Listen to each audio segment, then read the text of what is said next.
Hello friends, তো ঠান্ডার মধ্যে আইসি রুটি বানাইতে। তো তোমরা আজকে একটা কথা হইতাম গতিকে আইসি। তো গাইস, আমরা অ্যাকচুয়ালি মনে করি সেলিব্রিটি লাইফ তারা খুব বেশি খুশি, তারা যেরকম আমরা দেখায় আর কি সোশ্যাল মিডিয়া বা মানে সব কিছুর মধ্যে আমরা যেভাবে দেখায় তারা মানে তারা লাইফ খুব খুশি, আমরা এগুলোই মনে করি, কিন্তু অরিজিনালি কিন্তু এরকম না। তো কারণ কলকাতার ফেমাস দেবলীলা নন্দীর ঘটনা তো জানোই, আমি সবসময় তার ভিডিও দেখতাম। হ্যাঁ, যখন আমি ভিডিও স্টার্ট করছি এর আগে থেকেও আমি তারা দেখতাম, সায়ক চক্রবর্তী তার মানে বন্ধু। তো সবসময় দেখতাম, আর তার গান তো মানে ইউটিউবে তো দেখতামই তার গান, তার গলা খুব সুন্দর।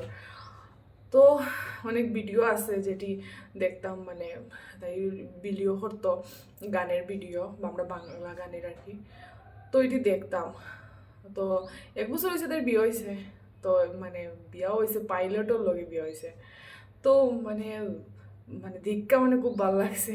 মানে আমি মানে ভাবতাম দীক্ষা দেবো, বাও কত সুন্দর, মানে কত লাইফটা কত ভালো তাই। হ্যাঁ, তাই নিজে এত বড় একজন সেলিব্রিটির লগে ভালো জামাই পাইছে, এরকম এরকম সব কিছু মানে ভালো লাগছে দিককে, যার মানে মানুষের এরকম দেখলে আমার খুব ভালো লাগে। তো ভালো লাগছে দেখে। তো 3 দিন আগে দিয়ে শুনি তাই, মানে আমরা লাস্ট আর কি, আমরা লাইফে যখন মানে আর খুশি দেখে না, আমরা যে জিনিসটা করতে আর ইচ্ছা করে এটা তাই করছে, মানে বুঝরাই তো মানে লাইফ তাই সুইসাইড আর কি, ধরো এরকম করার ট্রাই করছে। মানে আমি দেখি অবাক, এত খুশি খুশি সবসময় ব্লগিং করে, হঠাৎ করে কী হয়ে গেল।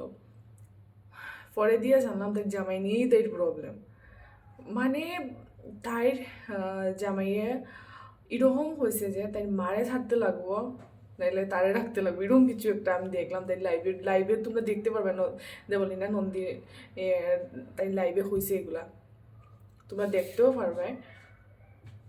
মানে সত্যি আমরা ভাবি না নি এ মানুষ অত ভালো আছে, সত্য কথা যে যার জায়গাতে আছে এই বুঝতে পারবে এর লাইফে কতটুকু মানে খুশি আছে।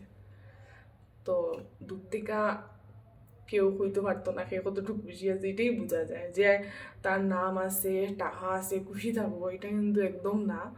যে যার লাইফ মানে যার লাইফ যেটা, সেই বুঝতে পারবো যে তার লাইফে খুশি আছে কিনা না। সামনে থেকে দেখানি আর ভিতরেরটা পুরা আলাদা, এটার দিকে তো এটাই বোঝা যায়। সত্যি খুব খারাপ লাগছে দেখা। তো ভাগ্যক্রমে তাই কোনো কিছু এখন ঠিকঠাক আছে দেখছি, তো ভালো লাগছে। সবসময় দেখি তো তাদের ভিডিওগুলো, আগে থেকেও দেখতাম আমি, ইউটিউবে তাদের গানও দেখতাম, আর এখন ব্লগিং দেখি।